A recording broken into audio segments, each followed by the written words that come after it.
Bismillahirrahmanirrahim. Assalamualaikum warahmatullahi wabarakatuh. Alhamdulillahi rabbil alamin.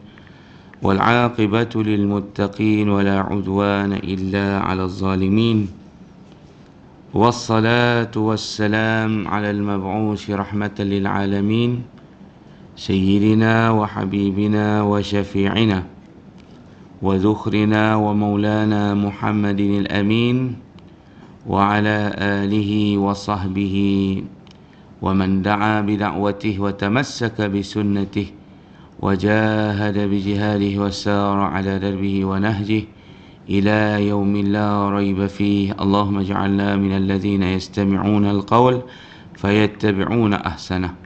اللهم افتح علينا فتوح العارفين وارزقنا فهم النبيين وحفظ المرسلين وإلهام الملائكة المقربين بجاه سيدنا محمد خاتم النبيين. اللهم فقهنا في الدين وعلمنا التأويل واهدنا صراطك المستقيم.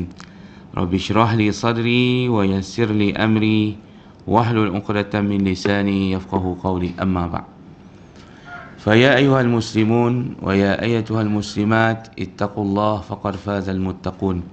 Kaum muslimin dan muslimat, para penuntut ilmu di Masjid Al-Falah Dewan Fatimah Az-Zahra yang dikasihi lagi disayangi kerana Allah SWT. Alhamdulillah, kita bersyukur kepada Allah SWT pada pagi ini, pagi hari Ashura yang penuh dengan keberkatan dan kebesarannya, dapat kita bertemu di dalam dewan kita ini untuk sama-sama kita menghidupkan majlis ilmu taman syurga di dunia. Moga-moga keberadaan kita dalam majlis ilmu ini diberikan Allah Ta'ala tambahan hidayah dan taufiknya, diberikan oleh Allah SWT tambahan pahala yang sebanyak-banyaknya, diampunkan dosa-dosa kita, diangkat derajat kita, diangkat mudarat daripada menimpa kita, dan Allah SWT berikan kita keafiatan, keselamatan, kesihatan yang berusaha yang sempurna untuk diri kita, agama kita, dunia kita dan akhirat kita, insya-Allah. Jadi siapa yang berpuasa hari ini, alhamdulillah, tahniah dan syabas.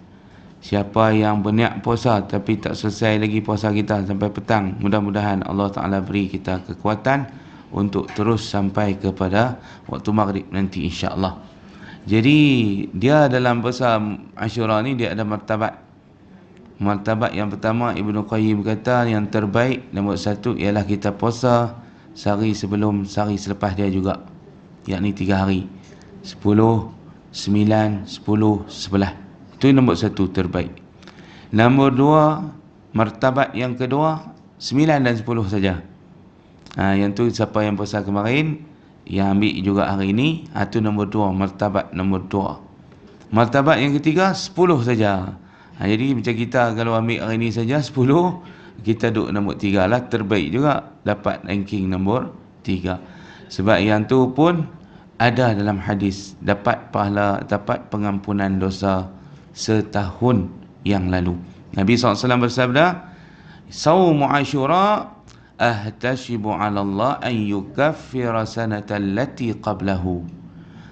Puasa hari Ashura itu aku mengharap kepada Allah mengampunkan dosa-dosa kita setahun yang lalu. Jadi puan-puan sekalian, hari Ashura ni hari besar. Pada ketika duduk di Madinah, Nabi SAW diberitahu oleh para sahabatnya yang ada di Madinah, Ansar lah. Orang Ansar kata, ya Rasulullah, orang Yahudi di Madinah pun puasa pada hari ini 10 Ashura. Sebab apa Nabi tanya mereka puasa? Mereka kata mereka merayakan hari kejayaan Nabi Musa dengan Fir'aun. Artinya kejayaan Nabi Musa selamat daripada ancaman Fir'aun, di mana Fir'aun ditenggelamkan di Laut Merah, dan berjaya Nabi Musa sampai ke seberang Laut Merah sana, iaitu sebelah Palestin. Maka Nabi Musa, bila Nabi Muhammad dengar macam tu, Nabi kata, aku lebih aula wa ana aula bi Musa. Aku lebih utama untuk meraihkan Musa, kerana Musa Nabi, aku pun Nabi. Dia di kalangan saudara-saudaraku di kalangan Nabi-Nabi dan Rasul-Rasul. Maka Nabi kata kalau begitu kita sama. Lepas tu timbul isu Yahudi duk provok, menyatakan bahawasanya puasa kita duk tiru depa dalam syariat. Tak ada idea lain ke, tak ada modal ke, asyik-asyik tiru kami saja. Maka Nabi SAW berazam tahun ke-11 atau tahun ke-10 Hijrah itu, kalau Nabi panjang umur tahun 11, Nabi kata dia nak puasa 9 dan 10. Hak tu yang jadi 9, 10. Asalnya 10 saja. Dan Nabi pun duk buat 10 saja. Tapi di ujung-ujung usia Nabi, di ujung-ujung dekat-dekat Nabi nak wafat, sebab tu Nabi tak dan puasa 9. Satu orang tanya, Ustaz, pasal apa Nabi tak dan? Dia duduk 10 tahun di Madinah. Pasal apa dia tak sempat puasa 9? Dia berazam saja. Tahun depan kalau aku panjang umur, aku akan puasa pada 9 dan 10. Supaya dapat menyalahi Yahudi. Dapat kita bercanggah berbeza dengan Yahudi. Tapi Nabi tak sempat sampai tahun Muharram 11 Hijrah. Tahun 11 Hijrah. Sebab Nabi wafat tahun 10 Hijrah. Jadi tahun 11 Hijrah itu Nabi dah wafat, jadi tinggal hanya azam saja. Azam dalam bentuk kata-kata yang sudah dijadikan sebagai teks atau nas hadis. Maka dari segi perbuatan Nabi tak dan buat. Tapi dari segi azam, dari segi perkataan Nabi dah keluarkan. So kita yang mai kemudian kita puasa 9 pun dapat juga dikira sunnah, dikira sunat, dikira kita buat apa yang Nabi SAW suruh. Nabi SAW azam. Jadi siapa yang puasa 9, 10, ia pun dapat ganjaran martabat yang kedua di antara puasa Ashura atau puasa Muharram yang baik, yang diberkati, yang besar fadilatnya. Tu siapa yang nak mai 9 dan 10. Sebab kadang orang timbul persoalan, pasal apa yang Nabi tak puasa, dia kata sampai ujung baru nak puasa 9. Sedangkan duduk di Madinah tahun ke-3, tahun ke-2, tahun ke-4, ke-5, 6, 7 Nabi. Maknanya 5, 6, 7 tu Nabi puasa 10 saja. Sebab tak timbul masalah, provok. Tapi bila dia timbul provokasi daripada Yahudi, duk bahasa mereka hebat, duk bahasa kata mereka ni cerdik, pandai, yang kita semua tiru mereka. Yang tu yang Nabi kata kalau gitu tahun depan kita puasa 9 dan 10. Kalau aku panjang umur, akan aku puasa 9 dan 10. Sebab tu dalam hadis awal lagi Nabi dah kata dah, puasa bulan Muharram ni puasa yang terbaik di dalam puasa sunat selepas daripada puasa Ramadan. Kalau orang tanya puasa apa yang terbaik lepas daripada puasa Ramadan, puasa sunat bulan Muharram. Ada timbul juga persoalan berkaitan dengan puasa Syaban. Sebab ada yang disebutkan oleh Sayyidatina Aisyah, isteri Nabi, Nabi banyak berpuasa di bulan Syaban. Tapi tak ada hadis yang menyatakan puasa bulan Syaban itu puasa yang terbaik selepas puasa Ramadan, tak ada. Cumanya amalan Nabi mungkin warming up sebelum Ramadan datang. Nabi SAW berpuasa bulan Syaban banyak hari, hampir sepenuh, tapi tak penuh. Aisyah kata banyak Nabi puasa bulan Syaban. Itu lain. Jadi kita tak boleh kata puasa bulan Syaban itu puasa terbaik.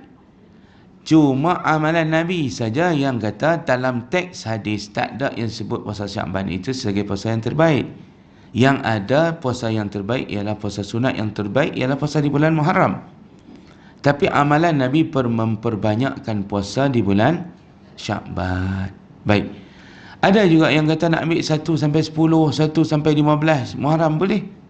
Lagi banyak lagi baguslah. Sebab Nabi kata dia dalil yang umum, sebaik-baik puasa sunat ialah puasa di bulan Muharram. Sesiapa yang banyak boleh puasa di bulan Muharram dengan dia tidak meninggalkan 9 dan 10, dialah yang paling martabat nombor 1. Sebab dia berjaya memenuhi hadis, kehendak hadis tu. Sebab Nabi kata sebaik-baik puasa ialah puasa di bulan Muharram. So dia dapat banyak puasa di bulan Muharram, 1 sampai 15 dia boleh buat. Dialah yang dapat terbaik, martabat nombor 1. Sebab dia nanti sambung dengan hari putih pula.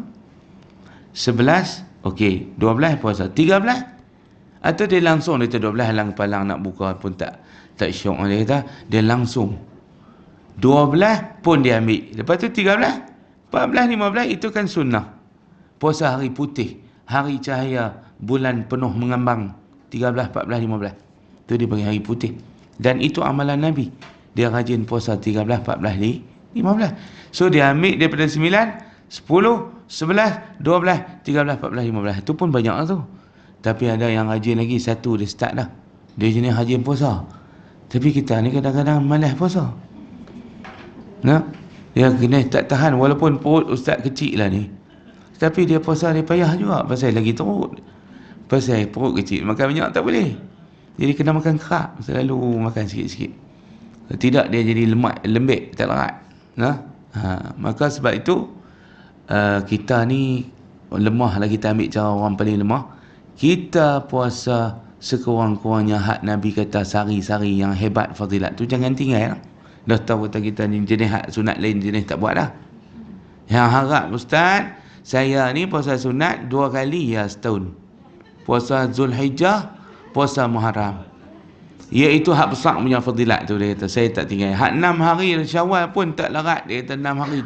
Pasal dia campur dengan open house lah ni, open mosque lah, open office lah, apa semua.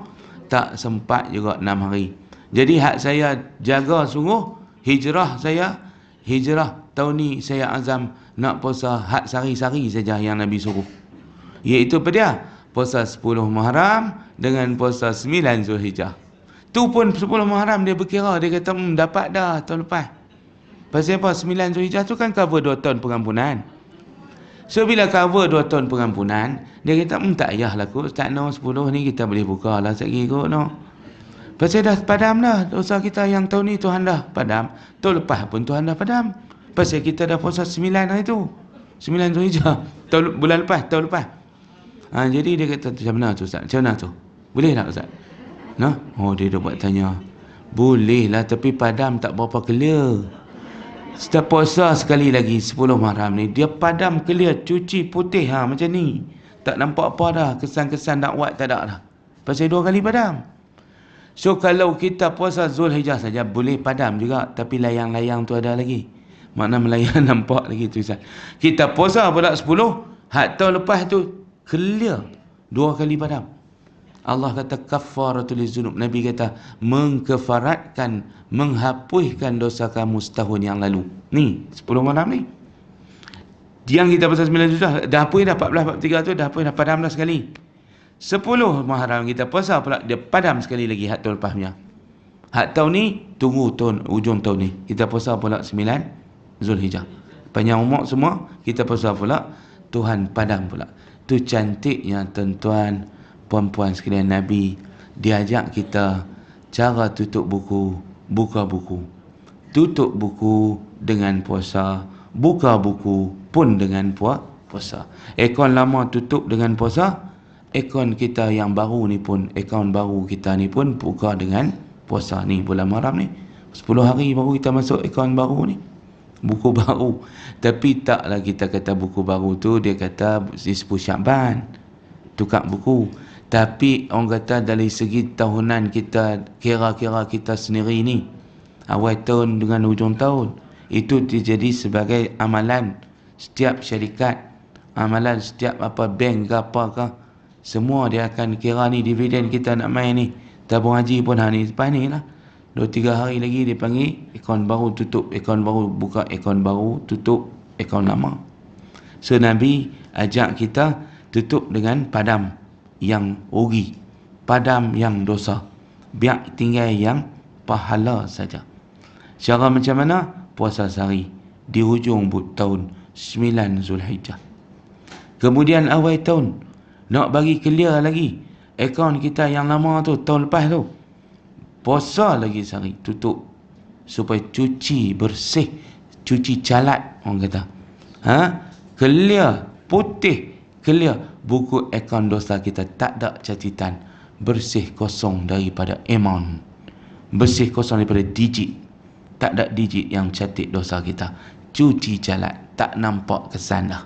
2 kali padam Tuhan bagi, Nabi ajak kita. Satu ketika di hujung tahun dan satu lagi ketika di awal tahun. Jadi siapa tahniah syabas kepada mereka yang boleh istiqamah amai puasa sunat 2 kali setahun. Yang tu ya saya buat Ustaz. Tu pun gagah. Kadang-kadang dia kata keluar sikit pantang ajak orang ajak minum, dia pun pi. Bila pi bukalah puasa. Sekat hari ya Ustaz. Oi, boleh bertahan. Nah. Anak Ustaz pun tak tahu dia puasa habis ke tak. Pasal dia pi sekolah. Dia kata, "Bapa nak puasa hari ni?" "Okeylah puasa lah," kata. "Niat macam mana semalam?" Duduk tanya lah. Lepas tu sahur tadi tak jaga. Tak bangkit sahur, dia bangkit. "Bapa tak gerak. Tak gerak air bersahur." Bapa pun tak bangkit kata. Tu macam mana bapa puasa? Puasa dia. Tapi air tengoklah macam mana air kuat ke tak. Kalau air tak kuat, air makanlah dekat dewan makan sekolah dia tu. Tapi dia kata tak apa nak try puasa, tak apa air kuat dia kata. Cik, tak tahulah dugaan dia kuat, tak kena kawan nak main duk suruh dia makan, dia pun makan lah. Maka tak apalah budak-budak latihan untuk depa. Baik. Tu cerita. Baik, Muharram, 10 Muharram. Apa aktiviti kita boleh buat lagi? Antaranya yang terbaik, dia suruh kita meluaskan belanja untuk ahli keluarga kita.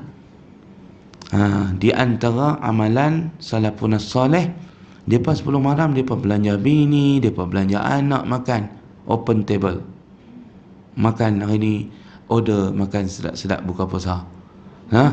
Nasi Arab, lamb shank ke apa ke. Kerana kat Sarua tak main, tidak ada rajin duk bagi ustaz, ada jamuan. Ustaz punya buka puasa hari ni telah ditajar, dia kata. Tak kira dia pergi hantar di rumah. Maka tuan-tuan dan puan sekalian, meluaskan berbelanjaan untuk anak isteri, untuk keluarga. Tu nombor 1. Gembirakan mereka. Belilah mereka nak es krim apa pun. Es krim Magnum kah? Es krim apa kah? Es krim apa nama tu?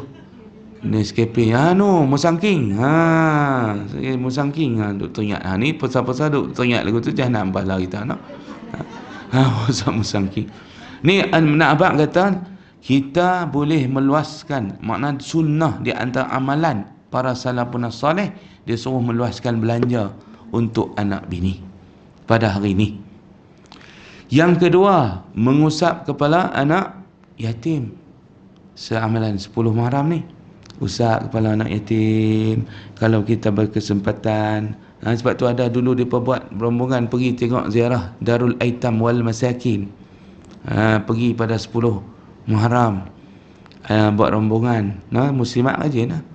Dia pergi lah Darul Aitam mana pun, Rawang ke, Panau ke, sungai mana ke yang ada, pergi lah bagi kat mereka duit sikit, bawa bagi mereka usap kepala mereka. Kerana itu pun termasuk amalan salafun salih. Itu yang kedua, iaitu pada mengusap kepala anak yatim. Yang ketiga, ziarah alim ulama pada tanggal 10 Muharram ni. Boleh isi masa dengan ziarah ulama.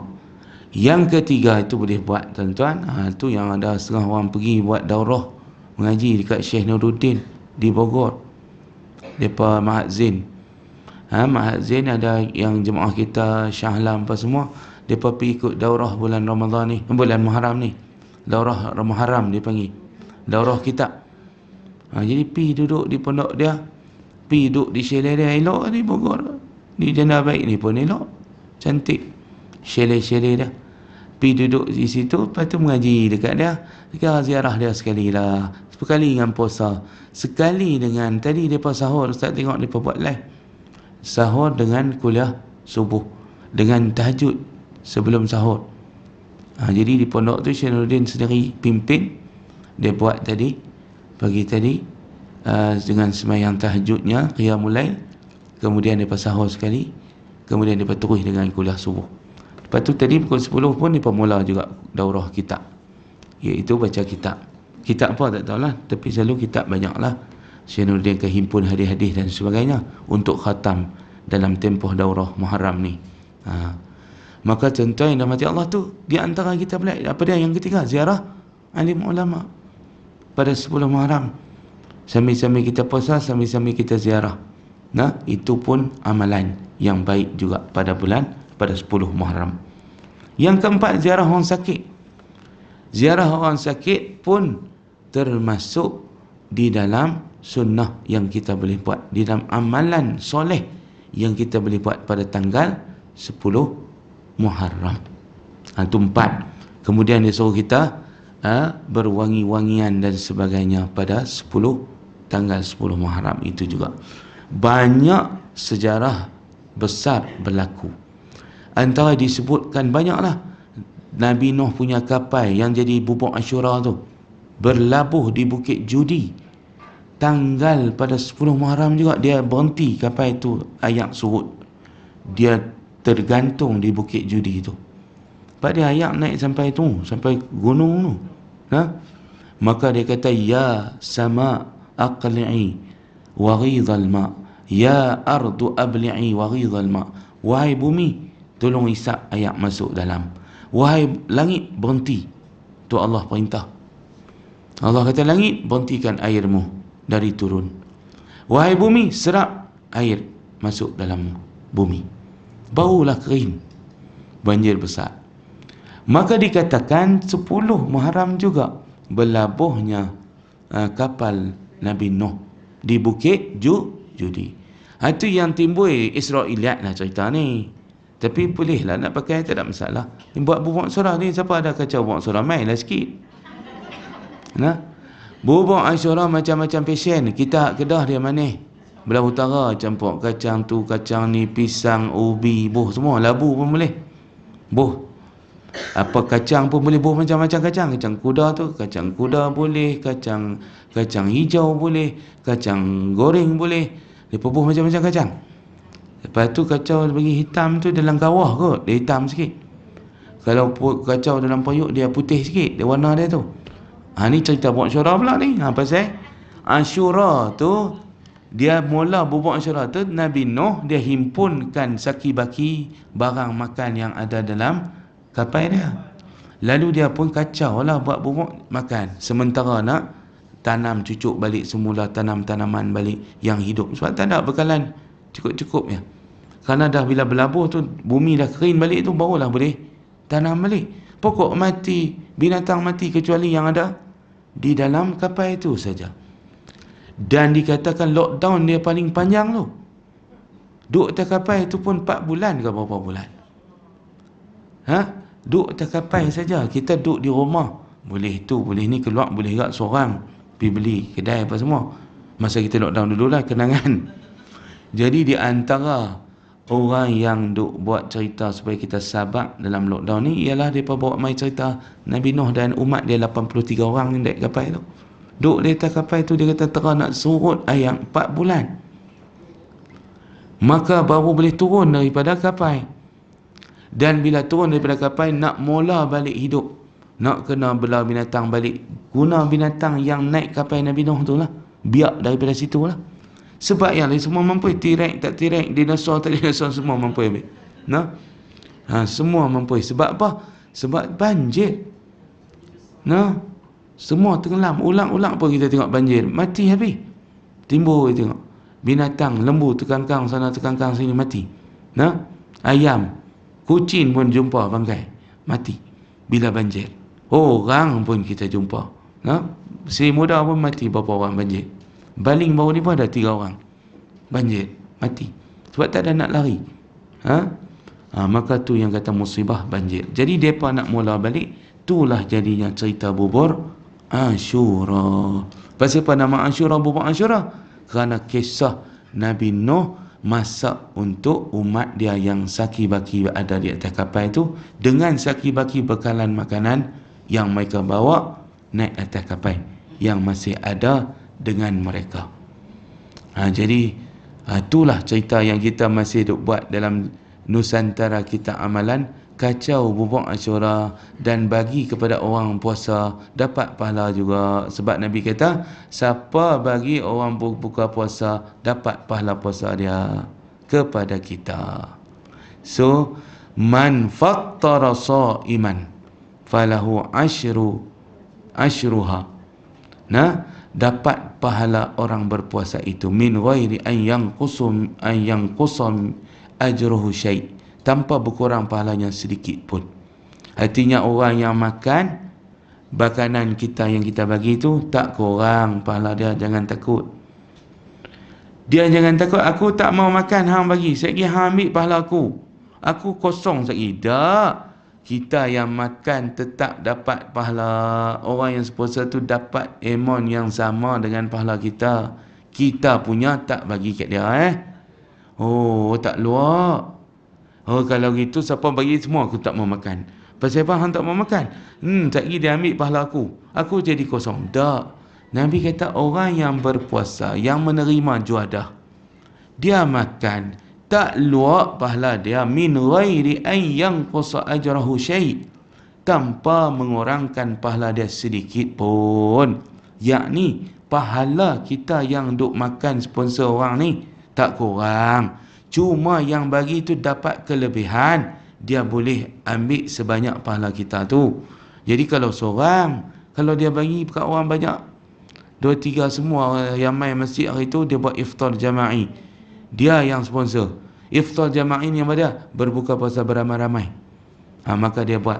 Dia sponsor. Dia dapat kat dia lah semua yang main tu. Kalau 50 orang pahala puasa tu dapat kat dia. 50 pahala puasa orang tu dapat kat dia. Tapi kalau ramai lagi, dapat kat dia lagi banyak. Termasuklah pahala puasa dia sendiri. Ustaz, kalau kita tak puasa, kita bagi orang buka puasa, boleh tak? Macam hari ni 10 Muharram, dia kata, saya tak puasa Ustaz, tapi saya nak ambil pahala Ustaz puasa, jadi saya nak beli makan kat Ustaz. Jadi boleh jugalah, tak kira lah. Sebab tu orang yang dalam keadaan uzur, dia duk masak untuk suami dan anak-anak dia, dapat kat dia. Walaupun dia tak puasa hari tu, sebab dia uzur syar'i, tak boleh, haram puasa, dapat dosa, maka dia tak puasa. Tapi dia prepare, dia masak semua, maka anak bini dia makan, anak suami dia makan, maka dia pun dapat pahala mereka. Pahala anak dia dapat kat dia, pahala suami dia dapat kat dia, walaupun dia tidak berpuasa. Maka boleh, sebab Nabi kata tak kira sama ada orang tu berpuasa ataupun tidak. Syarat Nabi kata dia memberikan juadah kepada orang untuk berbuka puasa. Maka bila orang tu makan juadah dia, dapatlah pahala dia, orang berpuasa itu kepada dia. Jadi kita ni, sahabat-sahabat Nabi pun lagu tu mereka ada berebut, mereka pandai kreatif untuk nak membuat pahala, untuk nak mengumpul pahala. Antaranya mereka pun kreatif dalam mencari pahala-pahala sampingan ini, pahala-pahala bonus. Cara macam mana? Mereka sponsor orang berbuka puasa. Itu di antara amalan yang kita boleh buat juga pada hari 10 Muharram ini. Apa dia? Kita sponsor ataupun buat jamuan berbuka puasa kepada mereka-mereka yang berpuasa pada hari ini 10 Muharram. Lepas tu kadang-kadang ada masjid surau yang buat program berbuka puasa beramai-ramai di masjid, di surau, sempena hari Ashura. Baik. Itu dah 5 amalan yang boleh kita buat pada hari Ashura. Ziarah orang sakit, ziarah orang alim, beri makan kepada orang yang berpuasa, kemudian usap kepala anak yatim, meluaskan belanja untuk ahli keluarga, dan juga berwangi-wangian dengan wangian-wangian sunnah, kerana kita meraihkan kejayaan Nabi-Nabi. Bukan Nabi-Nabi seorang saja, Nabi Musa seorang saja, bukan Nabi Muhammad seorang saja, tapi banyak sirah Nabi yang berlaku kejayaan pada hari 10. Dikatakan tuan-tuan Nabi Ayub sembuh daripada sakitnya, iaitu dia mandi air yang keluar daripada tapak kaki dia tu, pun pada tanggal 10 Muharram. Kemudian Nabi Adam dan Hawa pun dikata diciptakan juga pada 10 Muharram. Kalau kita banyak buka kitab sirah, dia senaraikan berbagai-bagai cerita tentang tanggal 10 Muharram ni. Yang kita dengar dua yang popular, Nabi Musa selamat daripada Fir'aun, Yang kedua, Nabi Nuh dia berlabuh kapal dia di Bukit Judi 10 Muharram. Nabi Ayub sembuh daripada penyakitnya 10 Muharram. Ada yang kata lagi macam-macam. Nabi Yunus dimuntahkan oleh ikan Nun, ikan paus pun pada 10 Muharram. Dia keluar tu. Keluar di tepi pantai tu, ikan muntahkan dia keluar 10 Muharram. Yunus ibnu Matta. Nah, pada tanggal 10 juga. Dan banyak lagi lah kisah lain. Isa pun dikata naik ke langit, diselamatkan daripada konspirasi daripada kaum dia. Orang baik dia sendiri tikam dia. Nah, tikam belakang dia.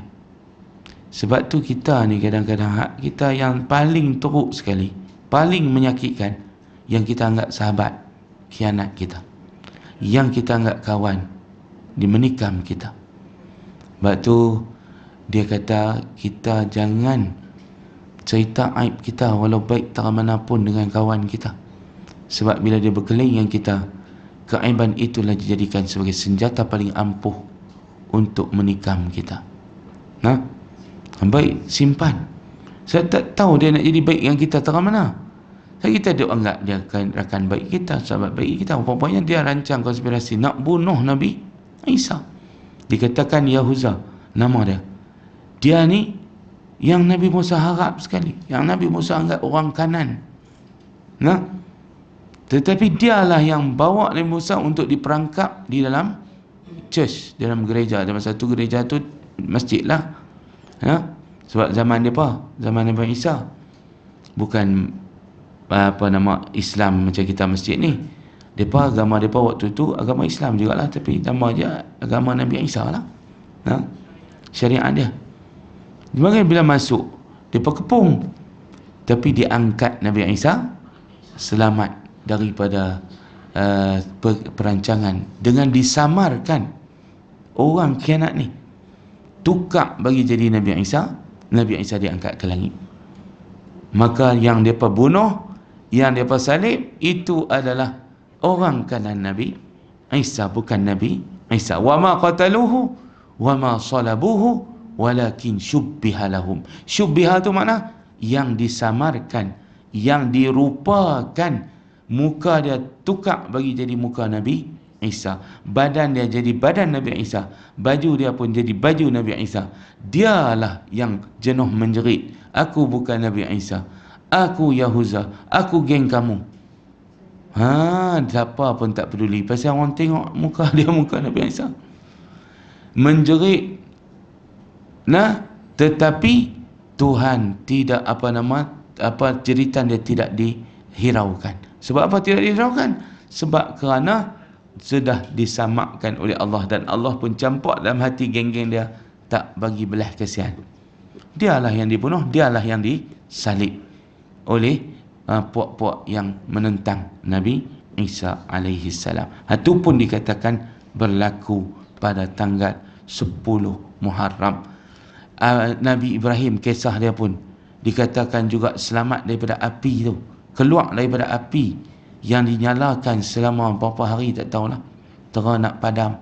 Sebab api tu setinggi gunung. Nah, dia buat unggun api, seorang bawa seketui kayu. Rakyat Babylon, rakyat Iraq diperintah oleh Namrud untuk sama-sama share, berta'awun, dipanggil ta'awanu 'alal ismi wal 'udwan, berkooperasi di dalam berdosa, share dalam dosa dan permusuhan. Mereka pun pakat buat main seorang seketui kayu, berhimpun dan bakar Nabi Ibrahim. So Namrud dia tak sediakan peruntukan kerajaan. Dia suruh rakyat buat main sendiri, seorang satu. Tunjuk solidariti. Kita betul benci kat Ibrahim ni. Sebab tu aku tak akan siapkan duit ataupun dana kerajaan untuk nak bakar Ibrahim. Tapi kita pakat buat main seorang seketui. Maka tengok berapa ribu rakyat dia, berapa juta rakyat dia buat main semua seorang seketui, berhimpun waktu duha, start bakar. Dan bila tak tahulah padamnya, tapi disebut dalam sirah tanggal 10 Muharram lah Nabi Ibrahim keluar dengan sejahtera daripada api yang dinyalakan oleh Namrud dan juga geng-geng dia, konco-konco dia. Nah, baik. Itu semua cerita yang besar berlaku di dalam bulan Muharram ini.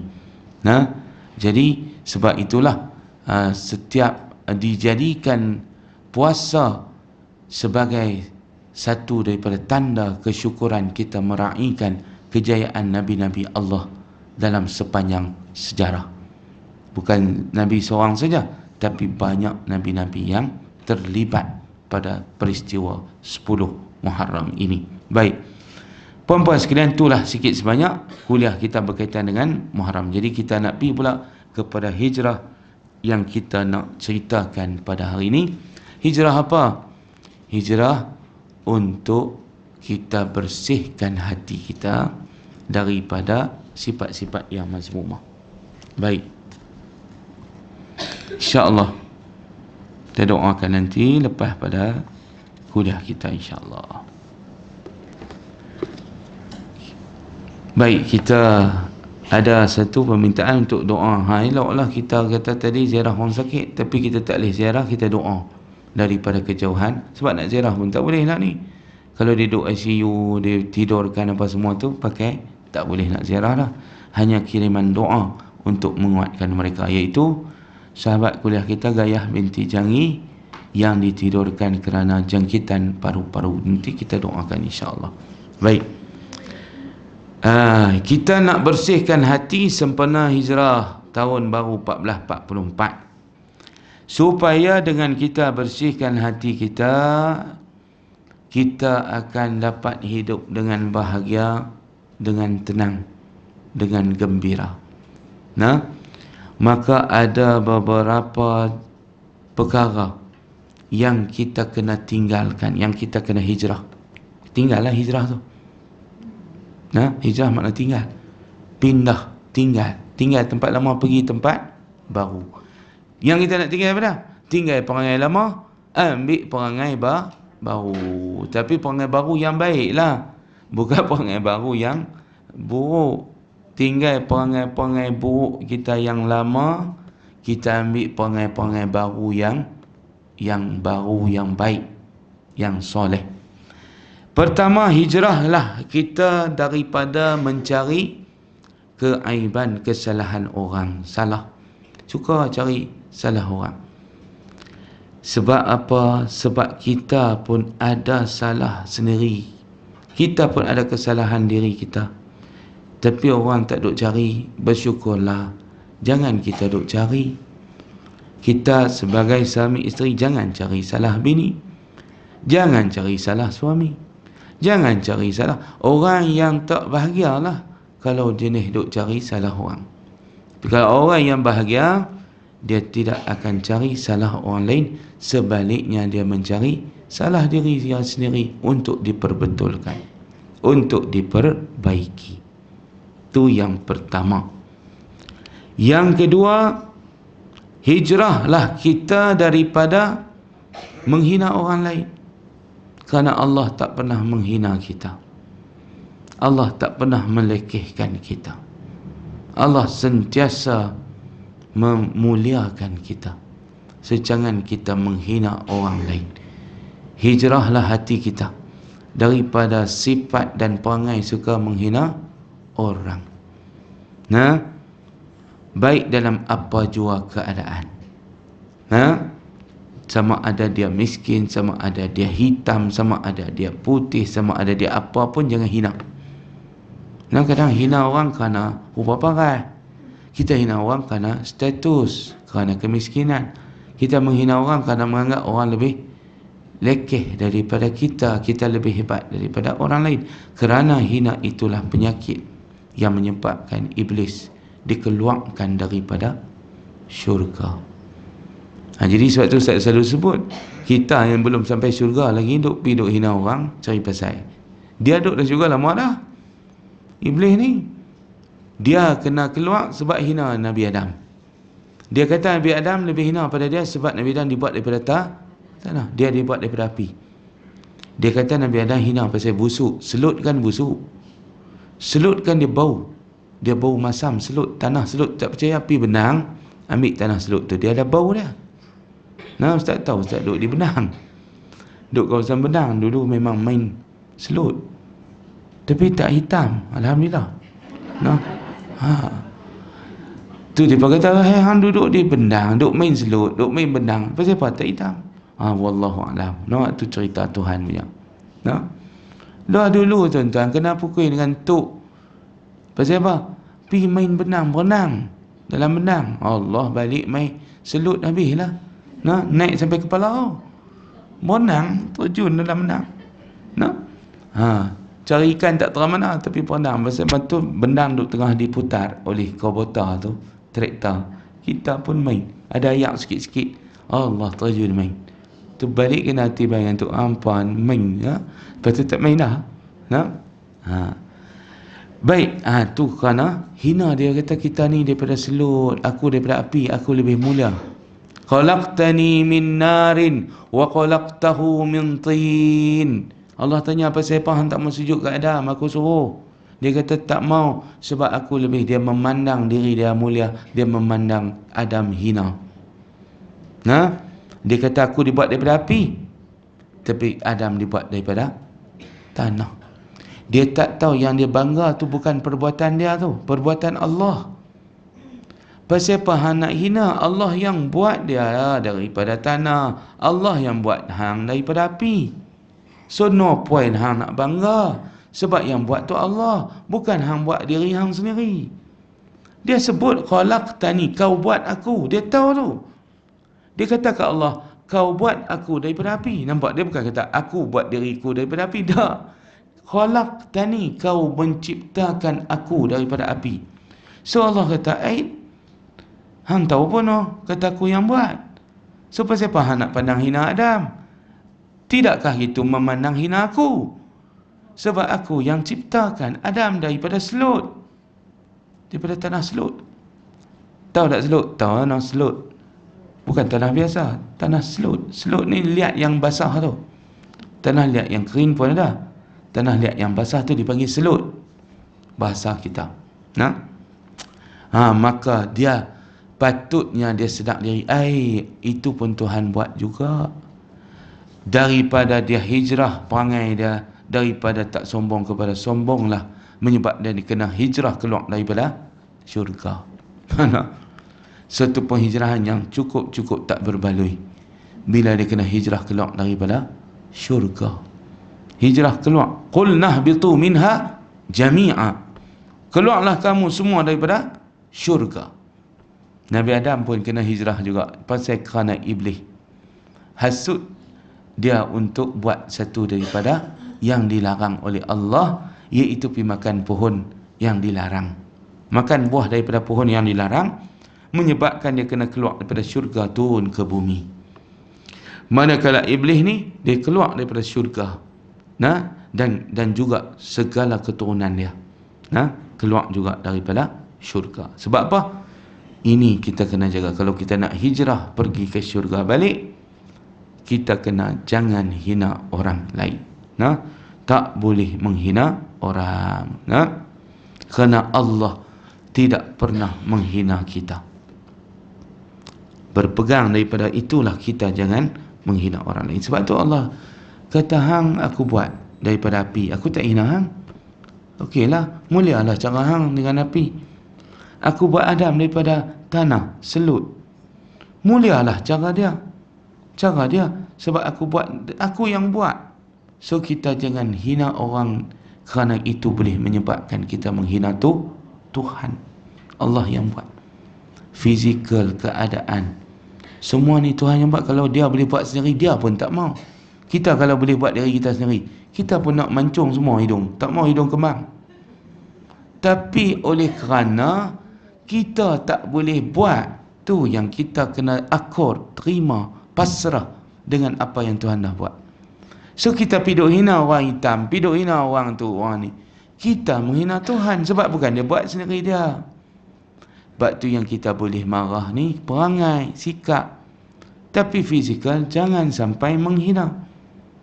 Jangan sampai kita menghina Allah. Sebab kita terlupa kita hina orang tu, sebenarnya kita menghina Allah. Sebab kadang-kadang Bukan orang lain. Kadang-kadang kecenderungan hati kita pun kadang-kadang kepada yang segak-segak, yang comel-comel. Cucu comel-comel angkat cium. Cucu yang tak comel dia buat tak tahu ya, no. Ni pun tok kena jaga juga ni. Jangan nak buat perangai begitu, no. Sebab comel tak comel tu semua Tuhan yang buat, no. Sayang sama. Oh, cucu dia ni putih comel loteh. Boleh tangkap cium, cium. No. Mai pula cucu dia hitam sikit. No, tak mau buat tak tahu. Belum mai pula sikit, no. Maka dia buat tak tahu ya. No. Pergi jauh. Jadi cucu duk tengok. Oh, tok aku ni pilih kasih. Aku ni belum mai sikit, tak comot sikit lah. Bukan comot lawan dia. No.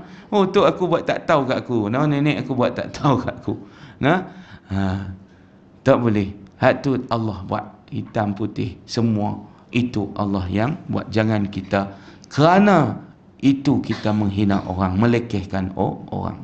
Yang ketiga, hijrahlah kita, hati kita daripada suka membuka aib orang. Suka viral aib orang. Allah simpan aib kita, Allah tutup aib kita. Jangan kita pula duk suka buka aib orang. Takut nanti aib kita pula yang Allah buka. Ni yang ketiga, hijrahlah diri kita daripada berperangai suka buka aib orang kepada suka tutup aib orang. Cover balik, tutup. Jangan duk suka buka. Orang cerita pun kita cuba tutup, cover balik. Cool. Jangan bagi mereka seronok duk buka keaiban orang. Kalau duk cerita aib orang, kalau kita tak boleh nak tutup, kita bangkit buang, tinggal majlis tu. Kadang-kadang berlaku di tempat kerja dan sebagainya.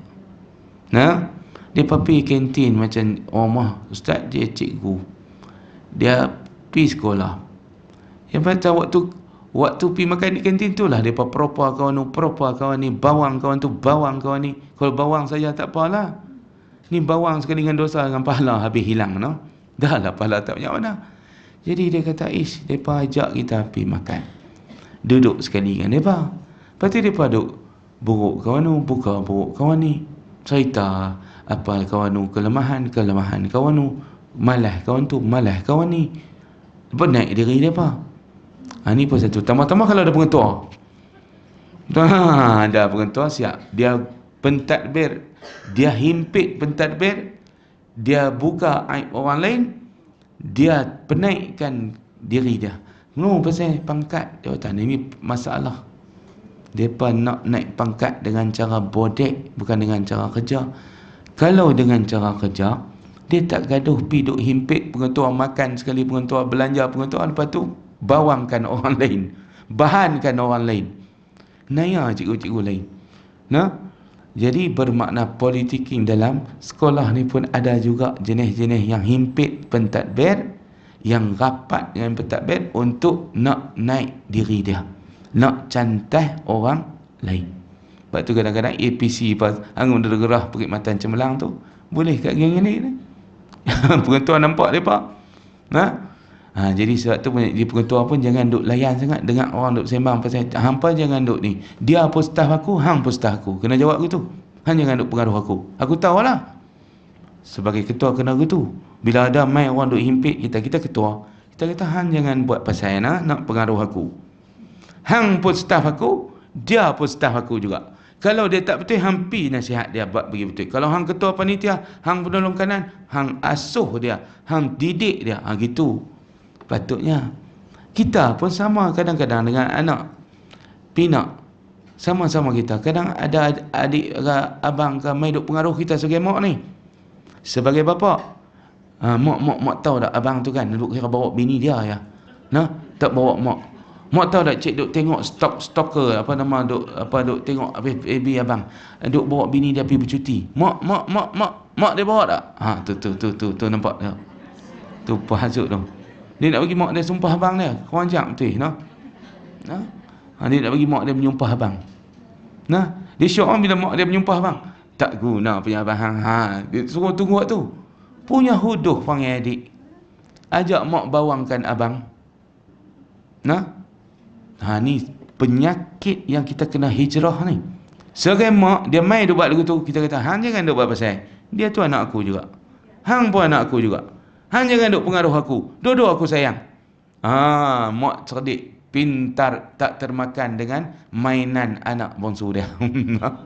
Ataupun anak nombor 3, nombor 2, nombor 1. Tak kira lah anak mana pun. Yang baik dengan mak dia bukan ada apa, dia bawangkan abang-abang yang lain, adik-beradik yang lain. Jadi jaga, hak mai duk impit kita tu, duk nak sembang banyak kita tu, hang jaga. Dia nak asuh aku ni. Jadi siap dah jawapan. Kita kena kuatkan pertahanan, defend pertahanan kita. Macam mana? Hang jangan buat pasal nak asuh aku nah. Dia pun aku mengandung 9 bulan 10 hari nah. Hang pun 9 bulan 10 hari nah. Susu aku bagi hang minum, susu aku pun dia minum. Aku tak tidur malam bela abang hang, aku pun tak tidur malam bela hang. So hang nak asuk-asuk aku bagi kasih sayang kat hang, bagi benci kat abang hang. Ada ke patut adik macam ni? Tu dia kena balik. Lepas tu dia tak berani dah. Nah, tak berani dah. Tegas. Mak ustaz lagu tu. Kadang adik-adik mai, dia nak pengaruhi dia. Dia kata lagu tu, dia anak aku, hang pun anak aku. Habis tuan-tuan, pukai punya jawapan tu. Sebab tu ustaz share jawapan ni dengan puan-puan. Sebab memang ampuh formula perkataan. Memang mak ustaz ni cakap perkataan-perkataan yang dia cakap tak banyak, tapi makan dalammu. Siapa pun tak boleh goncang lah. Siapa pun tak boleh nak buat apa dah. Sebab itu jawapan yang paling tepat sekali. Hang anak aku, dia pun anak aku. Habis, kita nak kata apa? Jadi maknanya segala hasutan, segala apa saja yang dia nak bawa pengaruh mak ni, maknanya aku sebagai mak tak akan terpengaruh. Sebab aku sayang anakku sama. Jadi kita pun syok. Anak-anak pun rasa, hebatnya mak aku, tak ada siapa boleh pengaruh dia. Yang duk jadi masalah, anak-anak jadi pecah. Pasal ni lah. Pasal duk pi buka aib abang, buka aib menantu, buka aib apa itu ipak duai. Kepada mak, nak bagi mak benci. Mak pula tak cerdik macam mak ustaz. Nah? Dia pun terpengaruh, termakan sama. Bila termakan sama, yang ni yang jadi pecah. Keluarga abang bawa hati, makan hati, tak mau balik apa semua, pasal apa? Merajuk. Pasal mak duk pergi ikut, makan fitnah adik sendiri. Jadi itu semua hijrah lah. Ini bukan ustaz kata dalam konteks yang luas, dalam keluarga kita sendiri. Dan itu tempat kerja tadi ustaz sebut sikit.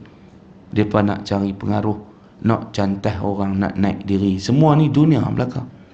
Di kalangan adik-beradik pula bukan ada apa. Mak bukan nak bagi apa pun. Yang hendak bagi mak benci kat abang, mak benci kat orang lain, suruh sayang kat hang seorang. Pasal apa? Pasal apa? Patutnya bagi mak sayang semua anak-anak dia. Pasal anak-anak dia, darah daging dia juga. Ni penyakit ni. Sampaikan kepada semua. Termasuk kita yang tengok live dan semua ni. Supaya jangan duk buat perangai-perangai bodoh ni. Hijrah.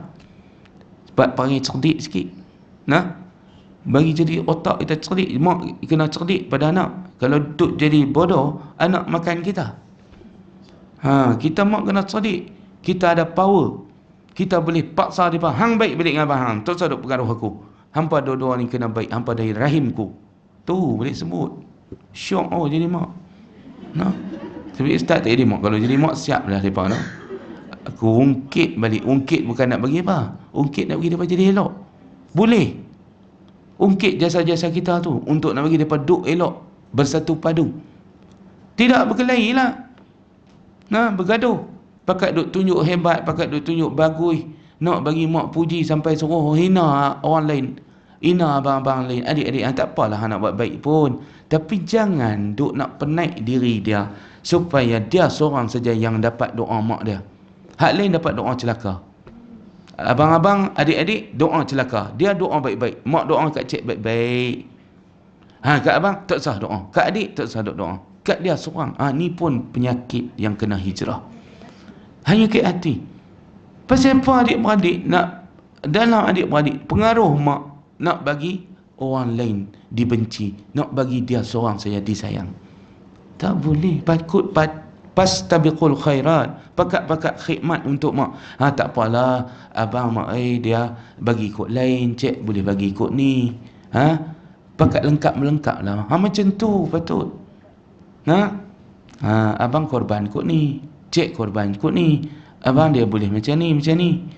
Saya ni mak, saya boleh layan mak, bagi makan minum, bawa pergi hospital, bawa pergi klinik. Tu dia boleh. Abang dia tak boleh, dia bagi duit saja, dia sibuk. Jadi itu kan cantik. Ni dak duk hasut. Ni mak tengok tu, mak ni gambar tunjuk mak dia. Mak dia pun geram. Tak ingat kat aku, duk ingat kat duk layan bini dia ya. Dia mula. Jadi mula kacau fikiran orang tua. Bila kacau fikiran orang tua tu pun nanti makan hati. Jadi tak seronok hidup. Kenapa? Ni parasit ni. Parasit duk makan kepala mak dia. Ulat-ulat yang duk kacau kepala mak. Jangan kita amal macam tu. Ana tak pesan pada anak-anak sekalian, hampa jangan duk cari pengaruh mak pak hampa sampai hampa menyebabkan mak hampa benci kepada orang lain. Jangan duk perangai huduh, hasut ibu bapa untuk benci adik-beradik kita sendiri. Darah daging kita patut sayang kat abang macam sayang kat diri kita. Kalau kita nak doa baik daripada mak kita kepada kita, macam itulah kita nak doa baik itu kepada abang kita. Kalau kita tak mau kena menyumpah dengan mak kita, kita pun tak mau adik-beradik kita yang lain kena sumpah dengan mak kita. Ni perangai apa ni tuan-tuan, adik-beradik sendiri pun nak bagi mak sumpah. Bukan orang lain tu, abang hang tu. Dan abang hang tu juga berkorban untuk hang juga. Mestilah ada jasa dia. Dia duduk suap hang kecil-kecil dulu, mana hang tahu mak dia suruh. Belah adik-adik. Kadang-kadang itu yang kita kena hijrah ni tahun baru 1444. Terutama aib adik-beradik sendiri di depan mak pak, tu hijrah. Jangan buka aib adik-beradik kita sendiri di depan mak pak untuk cari pengaruh.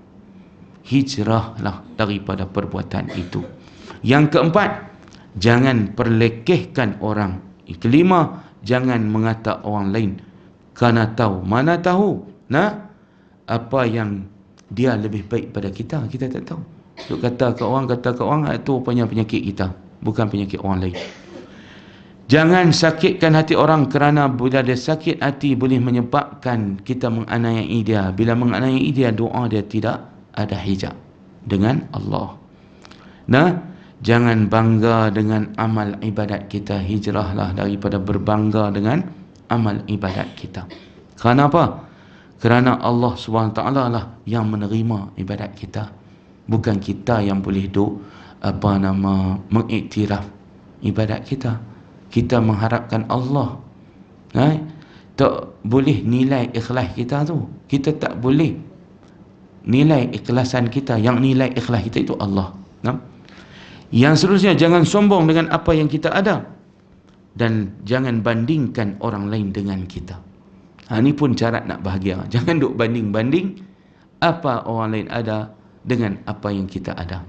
Apa yang orang lain dapat dengan apa yang kita dapat. Apa yang anak-anak orang lain dapat SPM dengan apa yang anak-anak kita dapat SPM. Kadang suka banding, suka tanya. Sebab tu kadang-kadang tanya pun kita segan. Takut jadi banding. Takut kita jadi merak kayangan pula. Megah. Anak cucu ai kan, cucu ai sebelah A. Cucu you berapa? Tu pun jadi pasal tu kadang-kadang. Yang tu pun kadang jadi orang terasa, patutlah tanya sangat cucu aku sebab cucu dia dapat elok. Patutlah tanya cucu aku dapat apa.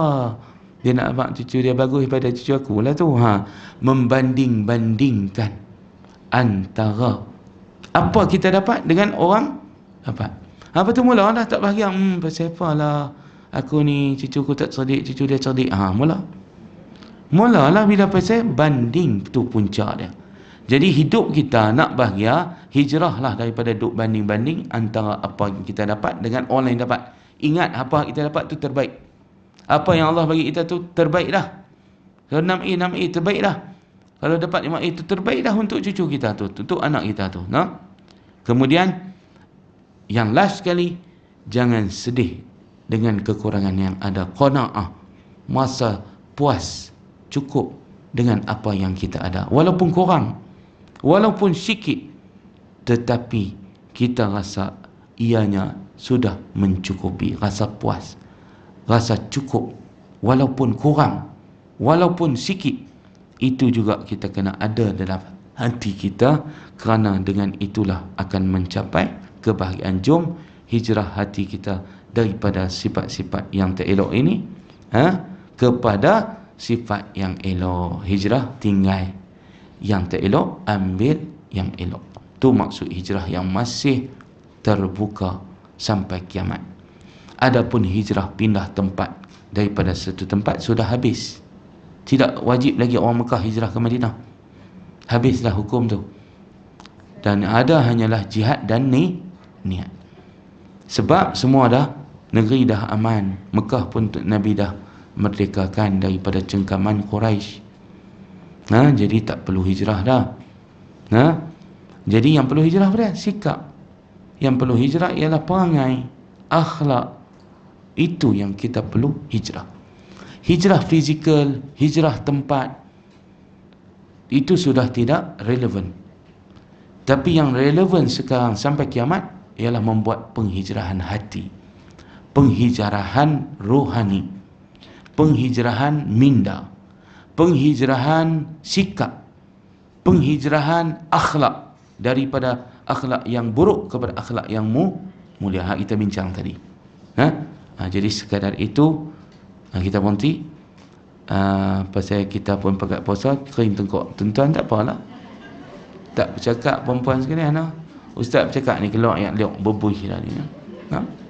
Maka kena berhenti dulu. Takat tu dulu. InsyaAllah kita tangguh dengan kafaratul majlis dan suratul Asr. Subhanakallahumma bihamdika asyhadu an la ilaha illa anta astaghfiruka wa atubu ilaik. Bismillahirrahmanirrahim. Wal 'asr innal insana lafi khusr illa alladhina amanu wa 'amilus solihat tawasaw bil haqq wa tawasaw bis sabr. Assalamualaikum warahmatullahi wabarakatuh. Jadi di luar sana ada jual madu, ada jual kasturi kijang. Jadi kita doa sedikit untuk kesembuhan. Kita baca doa selamat dan doa kesembuhan untuk Gayah binti Janggi. Bismillahirrahmanirrahim. Alhamdulillahirabbil alamin wassalatu wassalamu ala asyrafil anbiya'i wal mursalin wa ala alihi wa sahbihi ajma'in.